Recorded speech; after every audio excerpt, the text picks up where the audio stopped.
예레미야 15장 5절과 6절 2절 말씀을 같이 한 목소리로 읽겠습니다. 5절입니다. 예루살렘아, 너를 불쌍히 여길 자 누구며 너를 위해 울 자 누구며 돌이켜 내 평안을 물을 자 누구냐.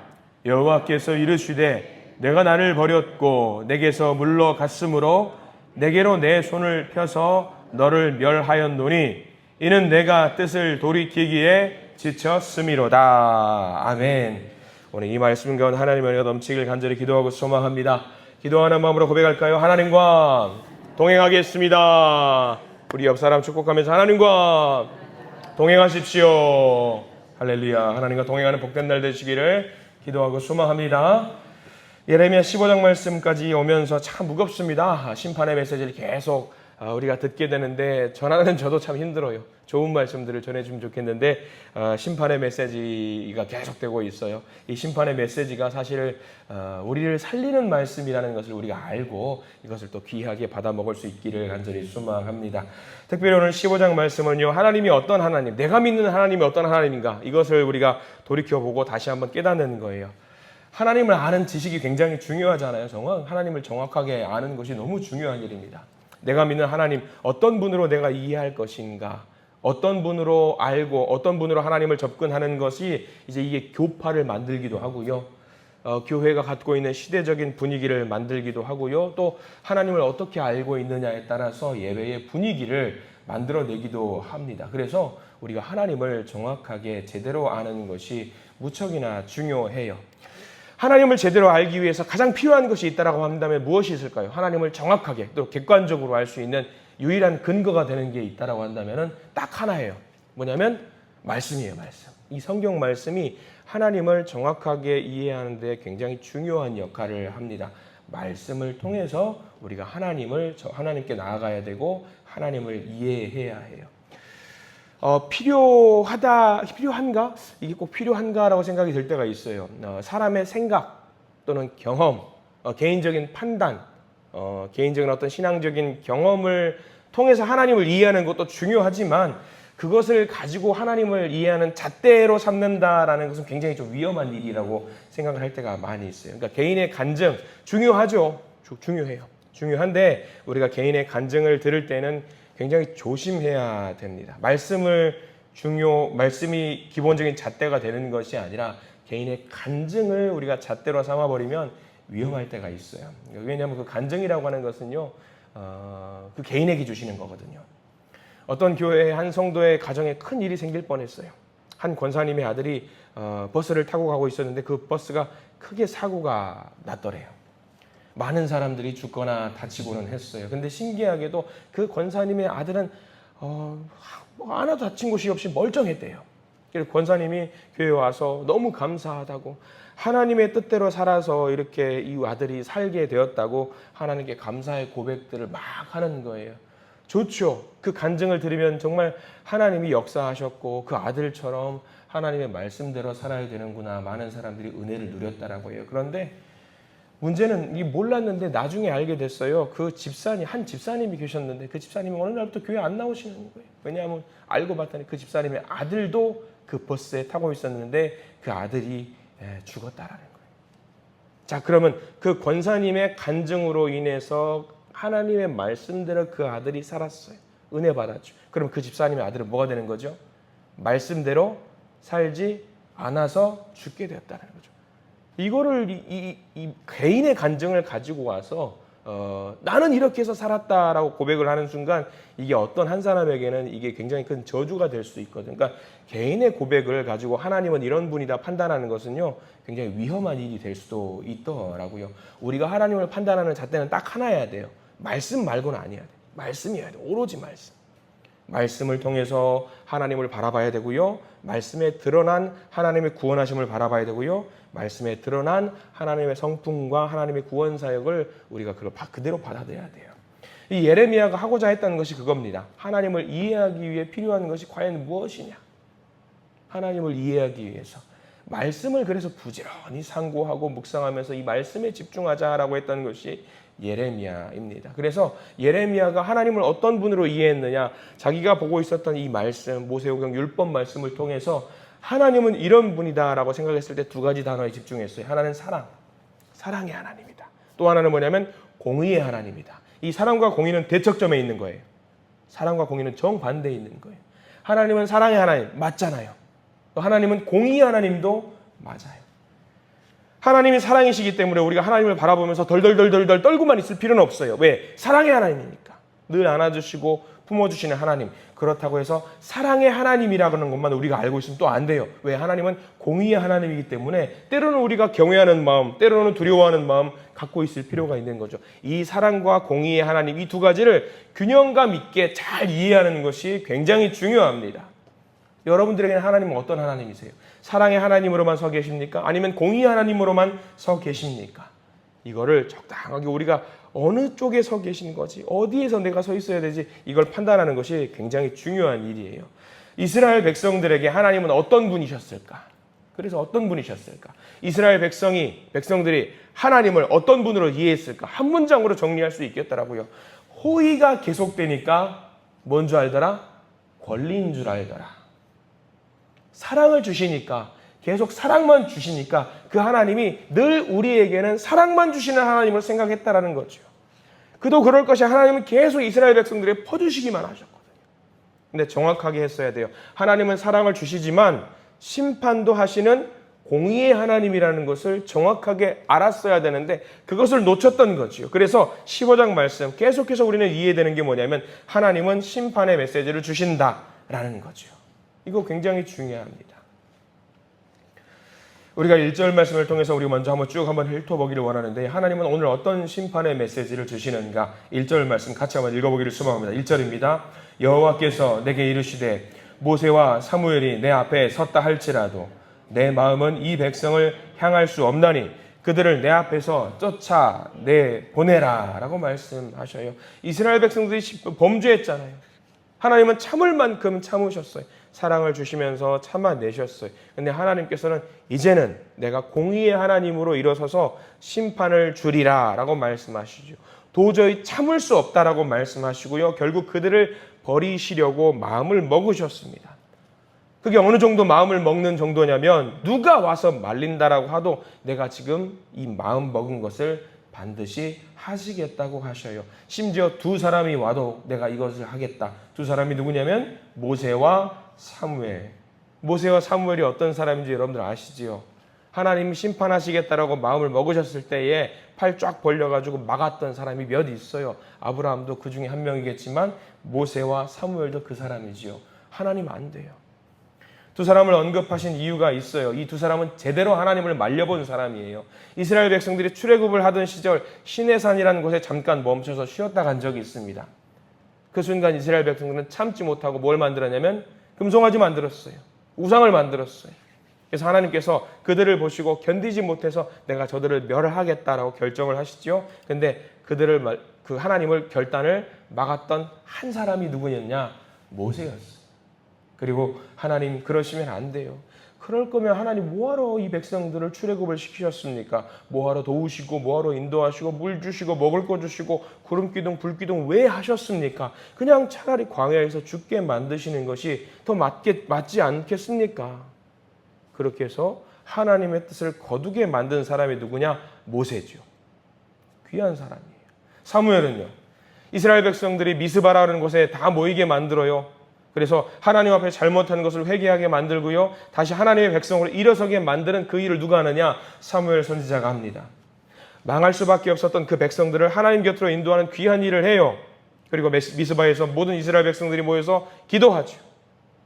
백성들이 모였다는 소식을 듣고 블레셋 사람들이 그들을 치러 와요. 사무엘이 기도합니다. 결국 하나님께서 그 백성들을 살리시려고 블레셋 민족을 완전히 쳐서 괴멸시킵니다.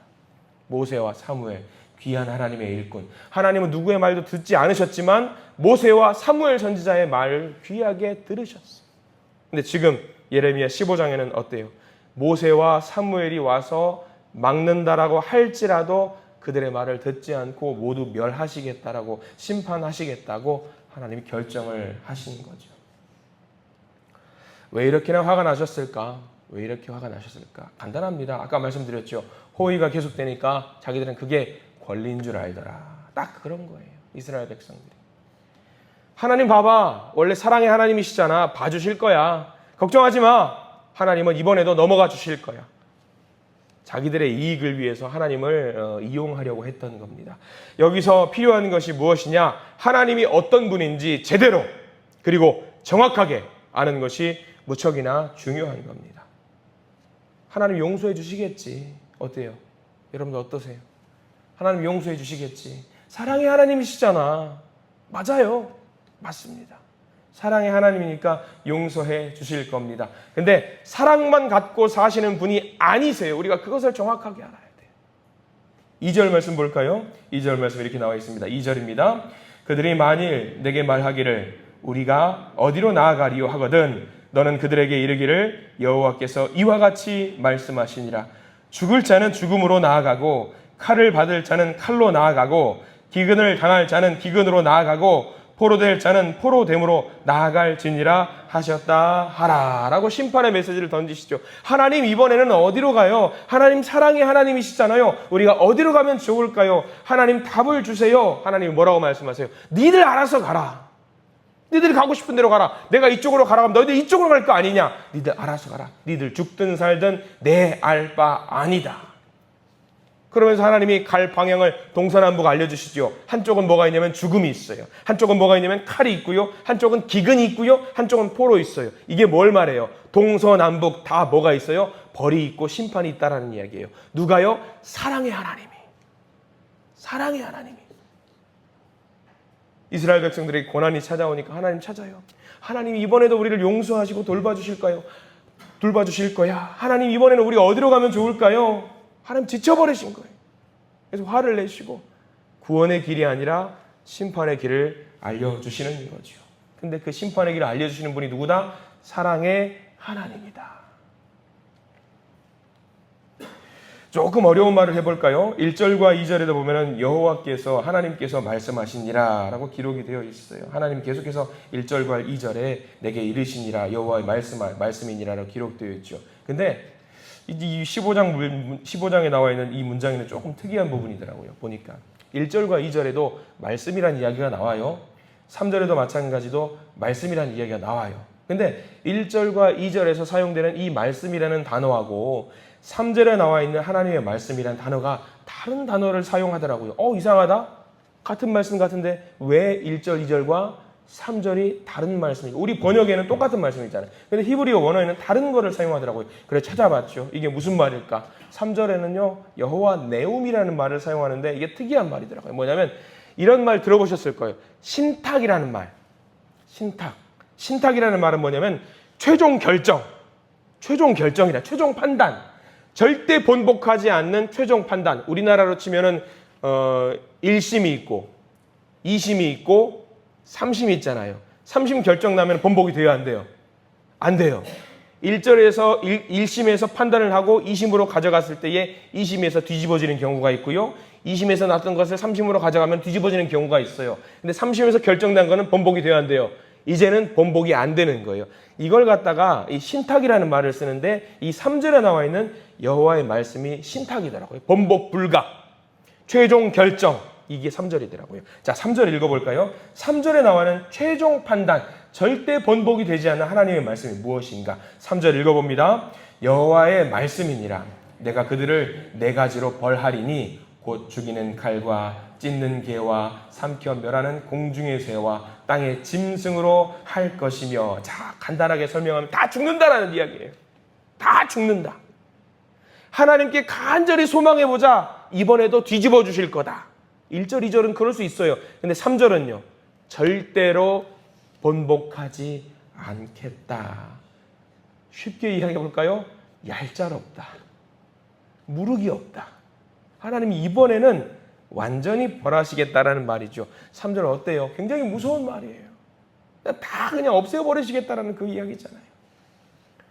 하나님이 그동안 많이 참으셨죠. 사랑의 하나님이기 때문에 1000년 넘는 그 시간 동안에 그 백성을 인도하셨고요. 그럼에도 불구하고 그들의 죄에도 불구하고 범죄에도 불구하고 그들을 돌봐주셨는데 이제는 도저히 못 견디겠다. 그래서 신탁 끝장을 내겠다라고 말씀을 하셔요. 그 이스라엘 백성들이 얼마나 큰 죄를 저질렀는가 4절 넘어가 볼게요.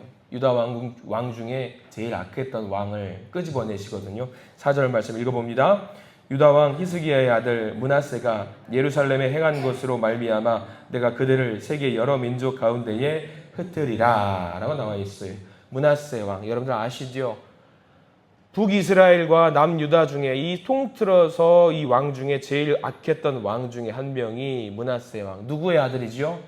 히스기야 왕의 아들이요. 가장 선했던 왕 중에 아들이 가장 악했던 왕. 아버지의 길을 따라가지 못했던, 부전자전이 되지 못했던 므낫세 왕. 얼마나 악한 왕이었나. 북이스라엘과 남유다 통틀어서도 제일 심각했던 왕. 그 유명한 이사야 선지자가 므낫세 왕에게 죽임을 당했다라는 전승이 있을 정도로. 근데 이 므낫세 왕 한 명만 짚어서 므낫세가 나쁘다라고 말하는 것이냐? 아니에요. 므낫세 왕은 곧 뭘 말하냐면 그 시대의 나라를 말해요. 나라. 그 나라. 그러니까 유다 왕국 전체를 말하는 게 므낫세 왕이죠. 나라를 대표하고요. 나라를 상징하고요. 나라 그 자체가 므낫세. 이 백성 자체가 므낫세처럼 정말 악한 일을 저질렀다라는 이야기예요. 그래서 계속 이렇게 심판의 메시지를 주고 계시는 거예요. 그리고 이 이스라엘 백성들이 이렇게 된 이유에 대해서 말씀해 주고 있는 것이나 6절 말씀이거든요. 6절 말씀 읽어볼까요? 6절입니다. 여호와께서 이르시되 네가 나를 버렸고 내게서 물러갔으므로 내게로 내 손을 펴서 너를 멸하였노니 이는 내가 뜻을 돌이키기에 지쳤음이로다. 자, 6절에 중요한 표현 3개가 나옵니다. 나를 버렸고, 이스라엘 백성들이 나를 버렸고, 내게서 물러갔고, 나를 버렸고 내게서 물려갔기 때문에 하나님이 어떻게 했느냐. 야, 내가 이제 뜻을 돌이키기에 지쳐버렸다. 도저히 못 참겠다. 여기서 내게서 물러갔다라는 말은요, 뒤로 갔다라는 말이거든요. 뒤로 살짝 빠졌다라는 이야기예요. 의미는 뭐냐? 배신했다라는 말이죠. 하나님은 항상 그 자리에 계셨지만 뒤로 살짝 도망갔던 사람이 누구냐? 이스라엘 백성들이 도망갔다라는 얘기. 백성들이 배신했다라는 이야기예요. 일이 잘 될 때는요, 하나님 거기 계시는 거 알기 때문에 달려가요. 하나님 하면서 달려가요. 하나님 거기 계신 거 알고 있기 때문에. 하나님 일 잘 됐어요. 잘 풀렸어요. 근데 일이 잘 풀리지 않을 때는 어땠다는 얘기예요? 뒤로 슬그머니 도망갔다라는 이야기죠. 하나님은 그 자리에 계시지만 백성들이 뒤로 슬그머니 도망갔다라는 이야기예요. 하나님은 그 순간 그 1000년 넘는 시간 동안에 말씀하시죠. 야, 거기로 가면 안 돼. 돌아와. 거기로 가면 안 돼. 제발 돌아와. 근데 백성들이 뒤로 가서 돌아오지 않아요. 그래서 하나님이 말씀하시죠. 야, 나 이제 지쳤다. 지쳐버렸다. 자, 오늘 15장 말씀을 통해서 잘 기억하십시오. 우리가 회개해야 되는 이유를 알려주시는 거예요. 회개해야 되는 이유. 회개라고 하는 것은요, 길을 바꾸는 거예요. 길을 바꾸지 않고 내가 원하는 길로 가면서 하나님이 도와주셨으니까 늘 도와주실 거야. 하나님은 사랑의 하나님이기 때문에 도와주실 거야. 하나님이 말씀하시죠. 거기 길이 아니야. 거기로 가면 안 돼. 돌아와. 하나님, 여기가 길 맞아요. 제가 가봐서 알아요. 제가 와봤어요. 거기 아니라고. 정말 아니야. 하나님 맞다니까요. 사랑의 하나님이시라면서요. 순적하게 좀 도와주세요. 하나님 마지막으로 이렇게 말씀하시죠. 거기 아니라고. 오늘 15장 말씀은요, 회개하라는 거예요. 회개하라는 거. 지금 이스라엘 백성들이 멸망의 길에 서 있는 것이 다름 아닌 우리들의 모습일 수도 있다라는 거죠. 내가 생각하는 이 길이 맞다. 내가 가는 이 길이 맞다. 하나님이 잘못되었다라고 생각하는 것이 우리들일 수도 있다라는 이야기예요. 오늘 15장 말씀이 좀 무서운 말씀이죠.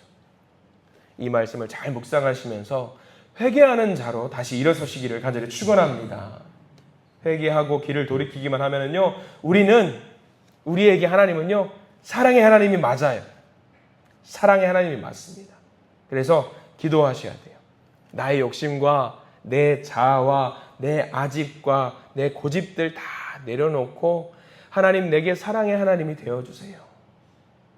그렇게 기도하시기를 간절히 소망합니다.